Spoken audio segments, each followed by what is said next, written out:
Hi everyone, ഐ+ന്റെ മറ്റൊരു വീഡിയോയിലേക്ക് സ്വാഗതം. ഇന്ന് നമ്മൾ ഡിസ്കസ് ചെയ്യാൻ പോകുന്നത് തിയറി ഓഫ് മെഷീൻസിലെ കുറച്ച് പ്രോബ്ലംസ് ആണ്. Okay, theory of machines and design of machine elements. അപ്പോൾ ഇവിടെ നിന്നുള്ള ക്വസ്റ്റ്യനുകൾ നമുക്കൊന്ന് ഡിസ്കസ് ചെയ്യാം. വളരെ ഇമ്പോർട്ടൻ്റ് ആയിട്ടുള്ള 25 ക്വസ്റ്റ്യനുകൾ നമുക്ക് എന്ത് ഒന്ന് ഡിസ്കസ് ചെയ്യാം, നിങ്ങൾക്കൊന്ന് റിവൈസ് ചെയ്യുന്നതിന് വേണ്ടി. First question is A ball and socket join form sliding pair, turning pair, rolling pair and spherical pair. എന്താ ചോദിച്ചിരിക്കുന്നത്? A ball and socket join form sliding pair, turning pair, rolling pair, spherical pair. ഒരു ball and socket joint എന്താണ് ചെയ്യുന്നത്? Sliding pair ആണോ, turning pair ആണോ, rolling pair ആണോ, spherical pair ആണോ? ആ ബോൾ ആൻഡ് സോക്കറ്റിന്റെ നോക്കിയാലോ ആ ഷേപ്പൊക്കെ വെച്ച് നമുക്ക് പറയാൻ പറ്റും. That is A spherical pair. Second one, effective tension on the tight side is 1000 newton. അപ്പം ടൈറ്റ് സൈഡിലുള്ള ടെൻഷനാണ് 1000 ന്യൂട്ടൺ. അതിനെ നമുക്ക് T1 എന്ന് റെപ്രസെന്റ് ചെയ്യാം. Then the slack side is 500 newton. അതിനെ നമുക്ക് T2 എന്ന് റെപ്രസെന്റ് ചെയ്യാം, tension on the slack side.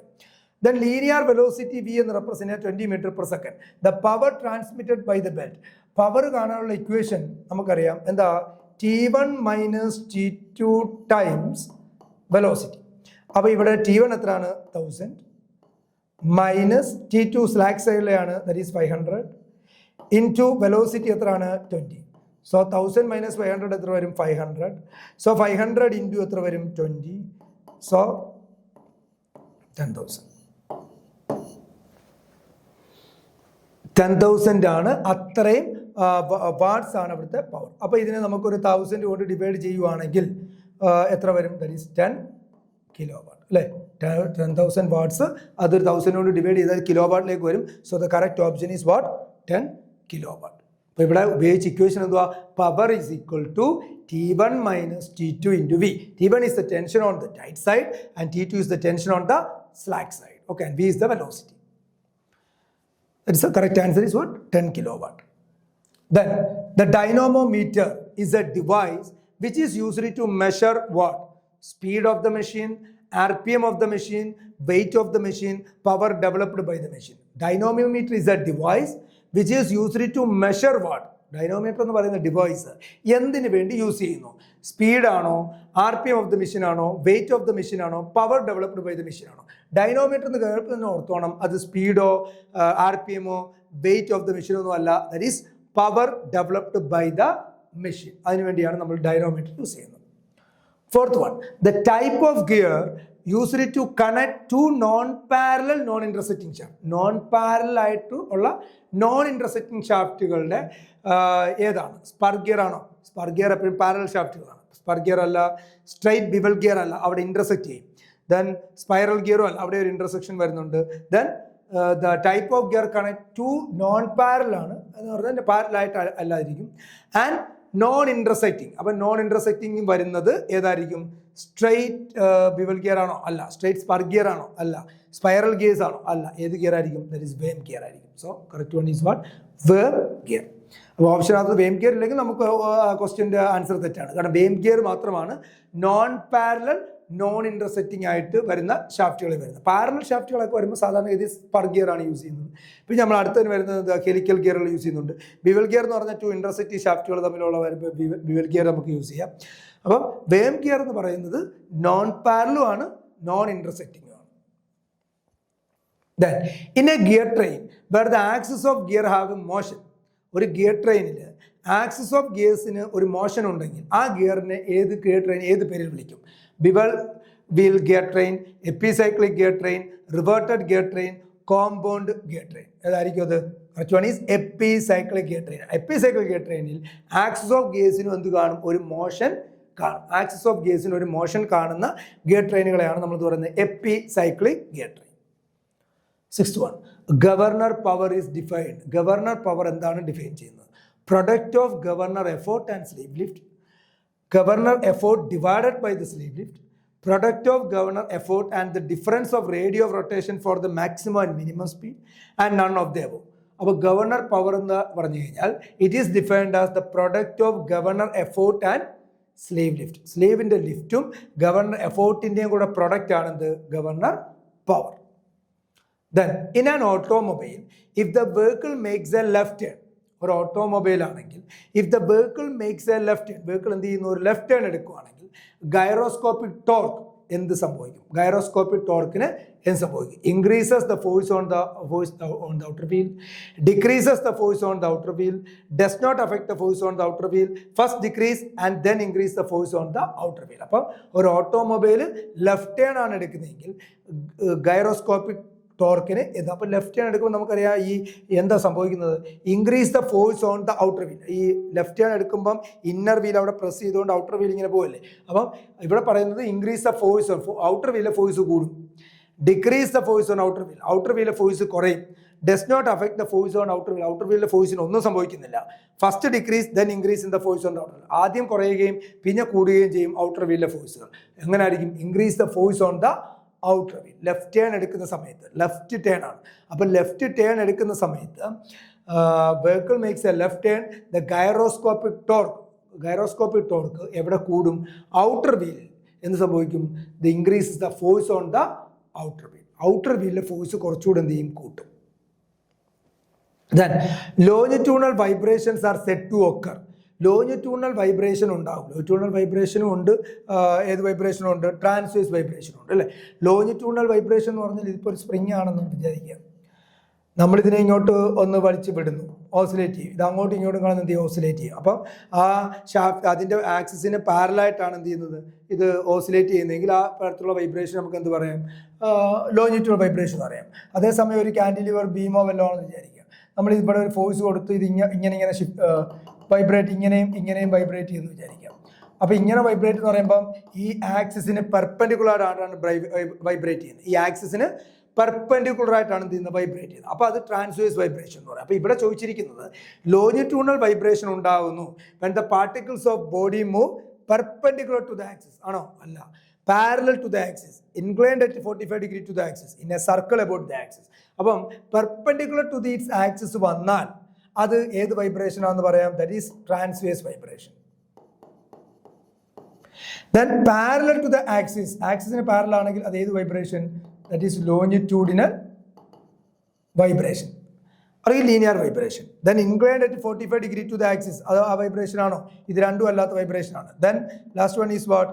In a circle about the axis is called what? Torsional vibration. ഇവിടെ വരുന്നത് എന്താണ്? Torsional vibration. സർക്കിൾ അബൌട്ട്, ഒരു സർക്കിളിന് ചുറ്റും വൈബ്രേറ്റ് ചെയ്യുക. അപ്പോൾ കറക്റ്റ് ഓപ്ഷൻ എന്ന് പറയുന്നത് ഇവിടെ ഏതാണ്? That is parallel to its axis. That is called longitudinal vibration. Then the whirling speed of a rotating shaft carries a mass m at the center is more than the natural frequency of transverse vibration of the system, less than the natural frequency of the transverse vibration of the system, is equal to the natural frequency of the transverse vibration of the system, is more or less depending upon the stiffness of the shaft. ഈ critical speed അല്ലെങ്കിൽ whirling speed എന്ന് പറയുന്നതിന് ഉണ്ടാകുന്നത് രണ്ട് ഫ്രീക്വൻസികൾ തമ്മിൽ എന്ത് ചെയ്യുമ്പോഴാണ്? ഏകദേശം സെയിം ആകുമ്പോഴാണ്. സോ അവിടുത്തെ കറക്റ്റ് ഓപ്ഷൻ എന്ന് പറയുന്നത് എന്തായിരിക്കും? Is equal to the natural frequency of transverse vibration of the system. അപ്പം എപ്പോഴാണ് വേളിംഗ് സ്പീഡ് ഉണ്ടാകുന്നത്? Is equal to whirling speed എന്ന് പറയുന്നത് rotating shaft carrying a mass M at the centre is equal to the natural frequency of what? Transverse vibration of the system. 10. Which of the following is not a theory of elastic failure? ഈ പറയുന്നവയിൽ ഏതാണ് elastic ഫെയിലിയറിന്റെ തിയറിയുമായിട്ട് ബന്ധപ്പെടാതെ നിൽക്കുന്നത്? First one is maximum principal stress theory, maximum shear stress theory, maximum energy theory and distortion energy theory. Theory of elastic failure ആണ് elastic എന്ന് പറഞ്ഞാൽ നമുക്കറിയാം എന്താ? Body regain its original size and shape after removing the load. അപ്പോൾ നോക്കിയേ, maximum principal stress theory ആണോ, maximum shear stress theory ആണോ, maximum energy theory ആണോ, ഡിസ്റ്റോർഷൻ എനർജി തിയറി ആണോ? ഈ മാക്സിമം പ്രിൻസിപ്പൽ സ്ട്രെസ് തിയറിയും മാക്സിമം ഷിയർ സ്ട്രെസ് തിയറിയും distortion energy തിയറിയും ആർക്ക് ആപ്ലിക്കബിൾ ആണ്? ഇലാസ്റ്റിക് ഫെയിലിയറിന് ആപ്ലിക്കബിൾ ആണ്. ആപ്ലിക്കബിൾ അല്ലാത്ത ഒരു തിയറി ഏതാണ്? മാക്സിമം എനർജി തിയറിയാണ്, energy theory. Then 11th one, which of the following is not a desirable property for a shaft material? Shaft മെറ്റീരിയൽക്ക് കൃത്യമല്ലാത്തൊരു പ്രോപ്പർട്ടി ഏതാണ്? Good wear resistant, good machinability, high strength, high noise sensitivity. അപ്പോൾ ഒരു shaft material വേണ്ട കാര്യങ്ങൾ ഇതൊക്കെ തന്നെയാണ്. എന്താ? ഒന്ന് വിയർ റെസിസ്റ്റൻ്റ് ആയിരിക്കണം, ഗുഡ് വിയർ റെസിസ്റ്റൻ്റ് ആയിരിക്കണം. ദെൻ ഗുഡ് മെഷീനബിലിറ്റി, നല്ലപോലെ എന്ത് ചെയ്യാൻ കഴിയണം? മെഷീൻ ചെയ്യാൻ കഴിയണം, മെഷീൻ ചെയ്തെടുക്കാൻ കഴിയണം. സോ ഗുഡ് മെഷീനബിൾ ആയിരിക്കണം. ഹൈ സ്ട്രെങ്ത്, ഷാഫ്റ്റിന് ഹൈ സ്ട്രെങ്ത് വേണം. ഹൈ നോയ്സ് സെൻസിറ്റിവിറ്റി വേണമെന്നുണ്ടോ? ഇല്ല, അതൊരു ഡിസൈറബിൾ പ്രോപ്പർട്ടി ഒന്നും അല്ല. അപ്പോൾ അതുകൊണ്ട് തന്നെ ഏത് പറയാം? ഹൈ നോയ്സ് സെൻസിറ്റിവിറ്റി ആണ് അവിടുത്തെ answer. Then distance on the pitch circle from a point on a tooth to the corresponding point on the adjacent tooth. ഒരു ടൂത്തിൻ്റെ ഒരു പോയിന്റിൽ നിന്ന് മറ്റൊരു പോയിന്റിലെ ടീത്ത് വരെയുള്ള ദൂരത്തെ നമ്മൾ വിളിക്കുന്നത് എന്താണെന്ന്. അപ്പം അത് ഈ ഒരു ടീത്ത് ഇങ്ങനെ ആയിരിക്കുവാണെങ്കിൽ ഇങ്ങനെ ആയിരിക്കുമല്ലോ നമ്മൾ ടീത്ത് ഡ്രോ ചെയ്യുന്നത് അല്ലേ. അപ്പോൾ ഈ രീതിയിലായിരിക്കും നമ്മൾ ടൂത്തുകൾ അറേഞ്ച് ചെയ്ത് വെക്കുന്ന ഒരു സർക്കിളാണ്. അപ്പോൾ ഒരു പോയിന്റിൻ്റെ ഒരു ടൂത്ത് മുതൽ the distance on the pitch circle. അപ്പോൾ പിച്ച് സർക്കിൾ എന്ന് പറഞ്ഞാൽ ഇതിൻ്റെ ഇവിടെ കൂടെ സെൻറ്ററിൽ കൂടെ പോകും. അപ്പോൾ ഈ ഇവിടെ നിന്ന് ഒരു from a point on the tooth to the distance on the pitch circle from a point on a tooth, ആ ടൂത്തിൻ്റെ ഏതെങ്കിലും ഒരു പോയിന്റിൽ നിന്ന് corresponding point on the another tooth. അപ്പോൾ ഈ ദൂരത്തെയാണ് നമ്മൾ വഹിക്കുന്നത്. അപ്പോൾ അതിനെ വിളിക്കുന്ന ഫേസ് വിഡ്ത്ത് എന്നാണോ, ഡയമട്രൽ പിച്ച് എന്നാണോ, സർക്കുലാർ പിച്ച് എന്നാണോ, മൊഡ്യൂൾ എന്നാണോ. So that is called circular pitch. കാരണം എടുത്തിരിക്കുന്നത് എവിടെ നിന്നാണ്? പിച്ച് സർക്കിൾ നിന്നാണ്. So that is called what? Circular pitch. Then the rating life for a ball bearing. Ball ബിയറിംഗ്സിന്റെ rating life directly proportional to the equivalent load, inversely proportional to the equivalent load, directly proportional to the cube of the equivalent load, inversely proportional to the cube of equivalent load. Rating life എപ്പോഴും എന്തായിരിക്കും? ഒരു ക്യൂബുമായിട്ട് ബന്ധപ്പെട്ടിരിക്കും അല്ലേ. Ball bearings ആണ്. അപ്പോൾ അത് inversely proportional to the cube of equivalent load. അപ്പം rating life for a ball bearings എന്ന് പറയുന്നത് ലോഡിന് എന്തായിരിക്കും? Inversely proportional to the cube of equivalent ലോഡിന്റെ ക്യൂബിന് ഡയറക്ട്ലി പ്രൊപ്പോർഷണൽ ആയിരിക്കും rating life. Single plate clutch are used in buses, 3-wheelers, scooters, mopeds. എവിടെയായിരിക്കും single plate clutch use ചെയ്യുന്നത്? ബസ്സസിലാണ്. Single plate clutch are used in where? Buses. Oldham's coupling is an inversion of. Oldham's coupling ഏത് inversion ആണ്? 4-bar chain ആണോ, slider crank chain ആണോ, double slider crank chain ആണോ, filing chain ആണോ? 4-bar chain എന്ന് പറയുമ്പം നമുക്കറിയാം 4 പോയിന്റ്സുകൾ കാണും, ആ 4 പിൻ ജോയിൻസുകൾ കാണും. അപ്പോൾ 4 പിൻ ജോയിൻസുകളായിരിക്കും അവിടെ ഉണ്ടാകുന്നത്. അപ്പോഴാണ് 4-bar chain. Single slider crank chain എന്ന് പറയുമ്പോൾ 3 പിൻ ജോയിൻസുകൾ ഒരെണ്ണം സ്ലൈഡറും ആയിരിക്കും. ഡബിൾ സ്ലൈഡർ എന്ന് പറയുമ്പോൾ 2 പിൻ ജോയിൻസും 2 സ്ലൈഡറും ആയിരിക്കും ഉള്ളത്. അപ്പോൾ Oldham's coupling is an inversion of what? 4-bar chain, slider crank chain, double slider crank chain, filing chain. അപ്പോൾ ഏതായിരിക്കും കൃത്യമായിട്ടുള്ള answer? Double slider crank chain ആണ്. Double slider crank chain. അപ്പോൾ ഓൾഡ്ഹാംസ് കപ്ലിംഗ് എന്ന് പറയുന്നത് ആരുടെ ഇൻവേർഷൻ ആണ്? Double slider crank chain inversion ആണ്. Then which of the following statements are true? Interference occur in involute gear. Interference involute gear ഉണ്ടാവും. Involute profile gear are easy to maneuver. Involute profile ഉണ്ടാക്കാനാണ്, ഗിയറുകൾ ഉണ്ടാക്കാനാണ് കുറച്ചുകൂടി എളുപ്പം. With involute tooth form, the center distance error do not affect the velocity ratio. Involute tooth form ആണെങ്കിൽ central ഡിസ്റ്റൻസിന്റെ ഇററുകൾ velocity ratio affect ചെയ്യുന്നില്ല. 1 and only ആണോ 2 ആണോ correct? 2 and 3 ആണോ correct? 1 and 3 only, 1, 2 and 3. അപ്പോൾ ഏതൊക്കെ ആയിരിക്കും കറക്റ്റ്? 1, 2 and 3 കറക്റ്റ് ആണ്. Interference occurring involute ഗിയറിൽ ഉണ്ടാകും. രണ്ടാമത്തത് ഇൻവല്യൂട്ട് പ്രൊഫൈൽ ഗിയർ ആണ് കുറച്ചുകൂടെ easy to manufacture. Cycloidal tooth പ്രൊഫൈലൊക്കെ ഉണ്ട്, അതിനെക്കാട്ടി മാനുഫാക്ചർ ചെയ്യാൻ എളുപ്പം ഇൻവല്യൂട്ട് ആണ്. അതുപോലെ 3 with involute tooth form central distance errors do not affect the velocity. Central ഡിസ്റ്റൻസിൻ്റെ ഇററുകൾ എന്ത് ചെയ്യുന്നില്ല? വെലോസിറ്റി റേഷ്യോ അഫക്റ്റ് ചെയ്യുന്നില്ല. അപ്പോൾ ഈ 3 കേസുകളും ആർക്ക് ബാധകമാണ്? ഈ പറയുന്ന ഇതിന് ബാധകം. ഇത് 3 സ്റ്റേറ്റ്മെന്റുകളും കൃത്യമാണ്. Okay. Then 17th one. A single plate clutch having a single slide friction has an outer and inner diameter. അപ്പോൾ എന്തൊക്കെ തന്നിട്ടുണ്ട്? ഔട്ടർ ഡയമീറ്റർ തന്നിട്ടുണ്ട്, അത് D0 എന്ന് എടുക്കാം. അതുപോലെ ഇന്നർ ഡയമീറ്റർ തന്നിട്ടുണ്ട്, എത്രയാണ്? DI എന്ന് എടുക്കാം. 40 respectively. Assume a uniform pressure 2 MPa and coefficient of friction mu എത്രയാണ്? 0.4. ഇത്രയും കാര്യങ്ങൾ തന്നിട്ടുണ്ട്. The torque carrying capacity of the clutch. അവിടെ നമുക്ക് സിംപ്ലി ടോർക്കിൻ്റെ ഇക്വേഷൻ യൂസ് ചെയ്യുക എന്നുള്ളതേ ഉള്ളൂ. അപ്പോൾ അതൊന്ന് കാണാൻ പഠിച്ചു വെച്ചിരിക്കുക. അപ്പം ടോർക്കിൻ്റെ ഇക്വേഷൻ എന്ന് പറയുന്നത് 2/3 into mu coefficient of friction, P pressure into pi into R0 cube minus RI cube. R0 cube minus R0 എന്ന് പറയുമ്പോൾ ഡയമീറ്ററിൻ്റെ പകുതി. അപ്പം ഇവിടെ എന്തുകൊണ്ട്? 2/3 ഇൻറ്റു മ്യൂ എന്ന് പറയുന്നത് കോഎഫിഷ്യന്റ് ഓഫ് ഫ്രിക്ഷൻ തന്നിട്ടുണ്ട്, എത്രയാണ്? 0.4 ഇൻറ്റു പ്രഷർ തന്നിട്ടുണ്ട്, എത്രയാണ്? 2 MPa into pi into R0 cube, അത് 100/2 ദ ഹോൾ ക്യൂബ് അല്ലേ, ഡയമീറ്ററിൻ്റെ പകുതി cube, minus RI the whole cube. RI എത്രയാണ്? 40/2 ദ ഹോൾ ക്യൂബ്. ഇവിടെ ഇന്ന ഡയമീറ്റർ ആണ് തന്നിരിക്കുന്നത്, നമുക്ക് റേഡിയസ് ആണ് വേണ്ടത്. So the whole cube. അപ്പോൾ ഇത് ചെയ്യുമ്പം നിങ്ങൾക്ക് ഏകദേശം എത്രയിലേക്ക് വരാൻ പറ്റും? 196 ന്യൂട്ടൺ മീറ്റർ. സോ ചെയ്യുമ്പം ആൻസർ എത്ര കിട്ടും? 196 newton metre. So the correct option is C. അപ്പോൾ അവിടെ ഇക്വേഷൻ അറിഞ്ഞു കഴിഞ്ഞാൽ ടോർക്ക് ഈസ് ഈക്വൽ ടു എന്താണ്?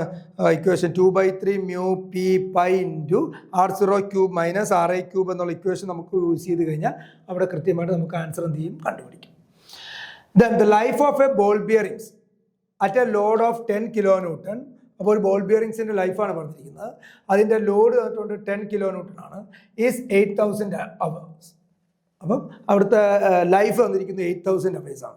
ഈ life in hours if the load is increased to 20 kilonewton keeping all other conditions same. അപ്പം നമ്മൾ ലൈഫ് ഒന്ന് ലോഡ് കൂട്ടിയാൽ, അപ്പോൾ ഒരു life of a ball bearing at a load of 10 kilonewton 10 kilonewton load ആയിരിക്കുമ്പോൾ ഉള്ള life in hours L1 8000 hours ആണ്. ഇനി ലൈഫ് ഇൻ അവേഴ്സ് കാണണം, L2 കാണണം എപ്പോഴത്തെ?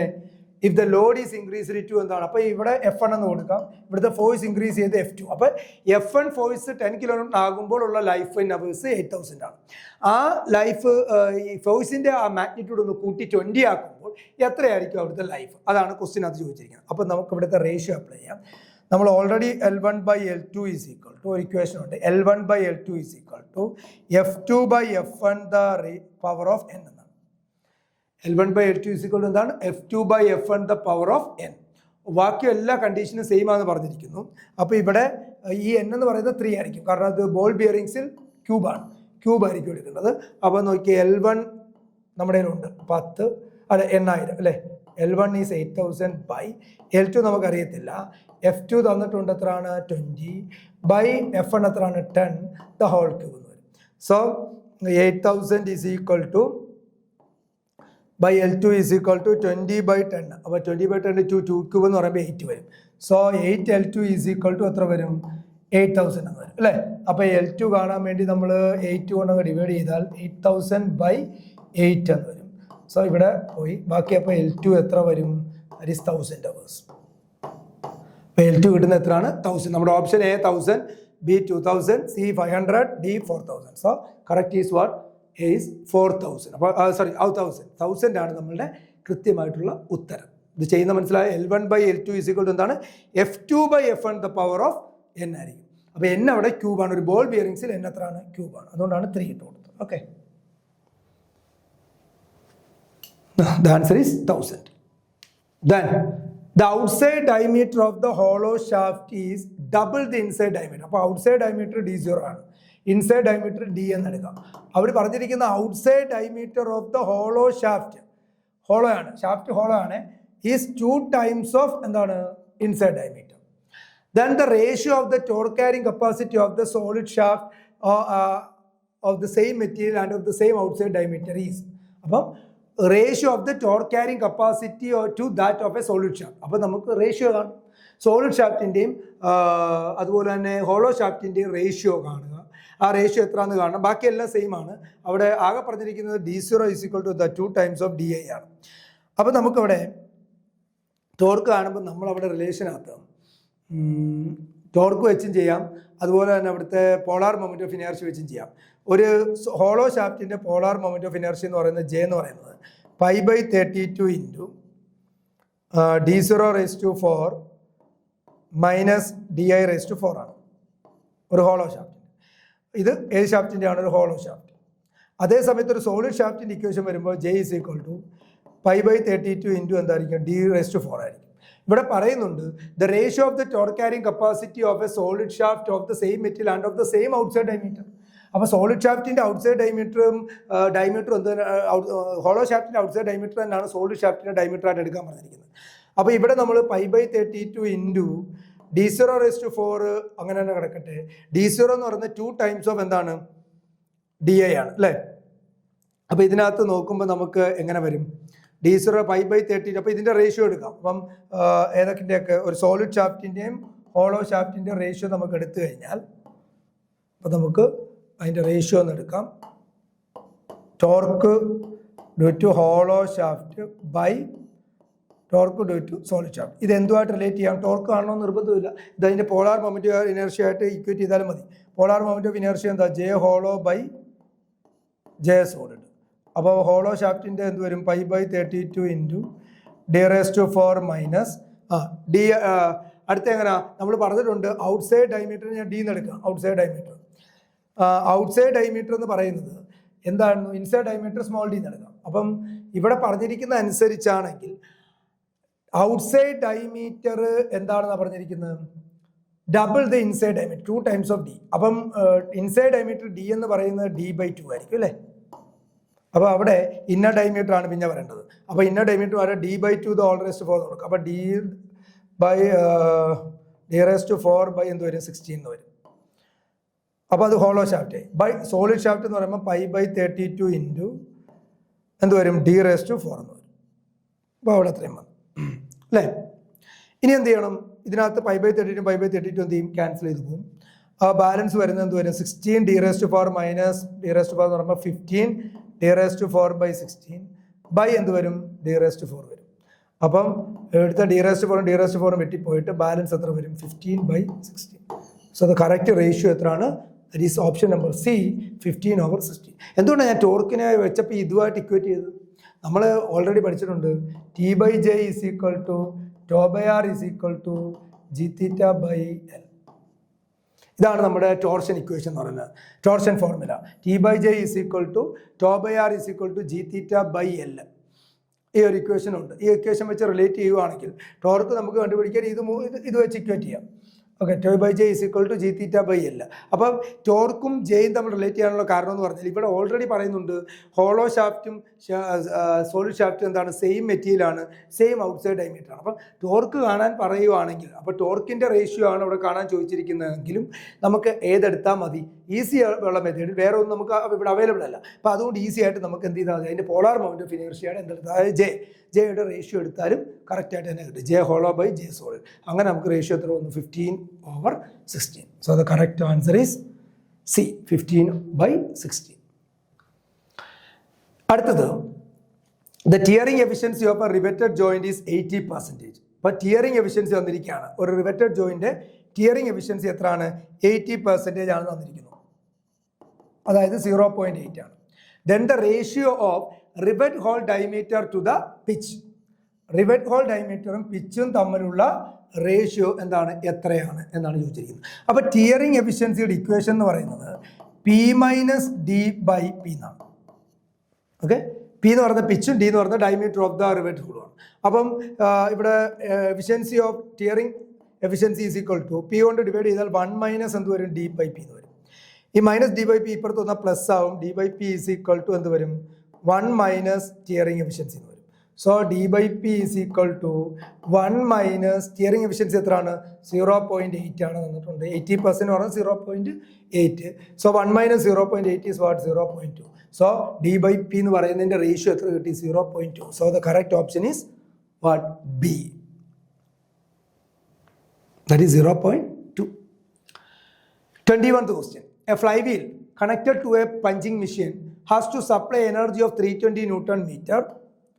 അപ്പോൾ ഫ്ലൈവീൽ സപ്ലൈ ചെയ്യുന്ന എനർജി 320 Newton meter ആണ്, which is running at A mean angular speed of 20 radians/second, that is omega. Mean angular speed is omega.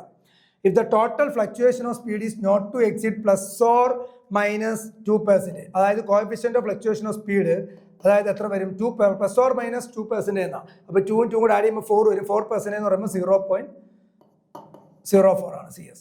The mass moment of inertia of the flywheel. നമുക്ക് കാണേണ്ടത് എന്താണ്? Mass moment of inertia of the flywheel കാണാം. അപ്പോൾ energy fluctuation of a ഫ്ലൈവീലിൻ്റെ equation എന്ന് പറയുന്നത് is equal to എന്തായിരിക്കും equation? I⍵² CS ആണ്. I⍵² CS. അപ്പോൾ ഇവിടെ energy flywheel connected to a punching machine has to supply the energy of 320. അപ്പം എനർജി കൊടുത്തിട്ടുണ്ട് 320 ഈസ് ഈക്വൽ ടു, ഇനി എന്താ പറഞ്ഞിരിക്കുന്നത്? If the total fluctuation of the speed, mean angular speed omega തന്നിട്ടുണ്ട്. അപ്പോൾ I നമുക്കറിയില്ല. മീൻ ആംഗുലർ സ്പീഡ് എത്രയാണ്? 20² into CS എത്രയാണ്? 0.04. അപ്പോൾ I ഈസ് ഈക്വൽ ടു എന്ത് വരും? 320 ഡിവൈഡഡ് ബൈ 20² ഇൻറ്റു 0. എന്ത് വരും? 04. അപ്പോൾ ഇത് ചെയ്യുമ്പോൾ നമുക്ക് ഏകദേശം കിട്ടുന്ന വാല്യൂ എന്ന് പറയുന്നത് 20. അപ്പം flywheel connected to a punching machine has to supply an energy. അപ്പോൾ എനർജി സപ്ലൈ ചെയ്യുന്നതിൻ്റെ ഇക്വേഷൻ എന്ന് പറയുന്നത് I omega square CS ആണ്. I moment of inertia, omega mean angular speed, CS coefficient of fluctuation of speed.